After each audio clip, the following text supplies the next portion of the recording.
అందుకే నాన్నకంటే కొంచెం అమ్మే ఎక్కువ ఇష్టం. నాన్న ఎందుకో వెనకబడ్డాడు.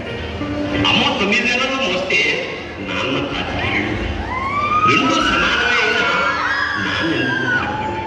ఫోన్లోనూ అమ్మపే దెబ్బ తగిలినప్పుడు అమ్మ అని పిలవడే. మిగతా అప్పుడు గుర్తురానందుకు నాన్న ఎప్పుడైనా బాధపడ్డాడా? ఏమో పిల్లల ప్రేమను పొందడంలో తరతరాలుగా నాన్న ఎందుకో వెనకబడ్డాడు. అమ్మకి మాకు బీరువా నిండా రంగురంగుల చీరలు బట్టలు. నాన్న బట్టలకు దండెం కూడా లేడదు. తనను తాను పట్టించుకోవడం రాని నాన్న ఎందుకో మా కూడా పట్టదంతా వెనకబడ్డాడు. అమ్మకి అన్నో కొన్నో బంగారు నగదు, నాన్నకి బంగారం చున్న పట్టు పెంచబడ్డాడు. కుటుంబం కోసం ఎంత చేసినా తగిన గుర్తింపు తెచ్చుకోవడంలో నాన్నెందుకు పాపం పాసారు. ఇష్టమైన కూర అని చెప్పి పిల్లలు మొత్తం తినేస్తే ఆ పూటకి పచ్చడి మెచ్చుకులతోనే ఇష్టంగా తినే నాన్న. ఇద్దరి ప్రేమ ఒకటే అయినా మా అమ్మ కంటే నాన్న చాలా వెనకబడ్డాడు. నాన్న ఇలా వెనకబడిపోవడానికి కారణం ఆయన మా అందరికీ వెన్నెముక కావడమే. వెన్నెముక వెనక ఉండబట్టే కదా దన్నుగా నిలబడగలుగుతున్నాం. ఇదేనేమో నాన్న వెనకబడిపోవడానికి కారణం. రేపు నాకు ఢిల్లీలో ఇంటర్వ్యూ ఉంది. అందులో కానీ నేను సెలెక్ట్ అవుతే 60,000 జీతం వస్తుంది. ఇక మన కష్టాలన్నీ తీరిపోతాయి. హ్యాపీగా బతికేయచ్చు.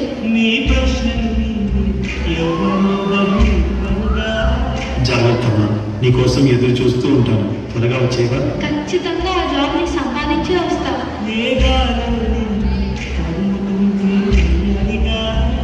మరి నేను వెళ్ళొస్తాను నాన్న. నువ్వు జాగ్రత్తగా ఉండు. ఈ జాబ్ నాకు చాలా అవసరం. మా నాన్న నా కోసం ఎంతో కష్టపడ్డాడు. మా నాన్నని హ్యాపీగా ఉంచాలంటే ఈ జాబ్ నాకు రావాలి.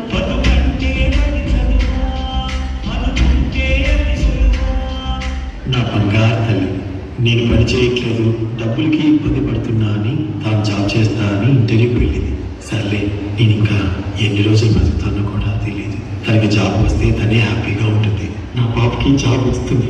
దేవుడు ఉన్నాడు, జాబ్ ఖచ్చితంగా వస్తుంది. ఖచ్చితంగా.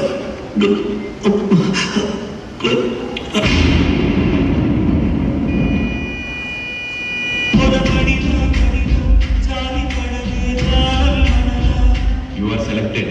నీకు ఈ జాబ్ వచ్చింది. Thank you so much sir. నాకు జాబ్ వచ్చిందని తెలిస్తే మా నాన్న చాలా హ్యాపీగా ఫీల్ అవుతారు. ఇప్పుడే ఈ విషయం మా నాన్నకు చెప్పాలి. ఏంటి నాన్న ఫోన్ లిఫ్ట్ చేయట్లేదు? సరేలే, డైరెక్ట్ గా వెళ్ళి సర్ప్రైజ్ చేద్దాం. ఆయన హ్యాపీగా ఫీల్ అవ్వడం నేను కళ్ళారా చూడాలి.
మోసే వేదనలోన మసిలే ధైర్యం లేని కసివాణ్ణే ఇంకా ఎడమాటున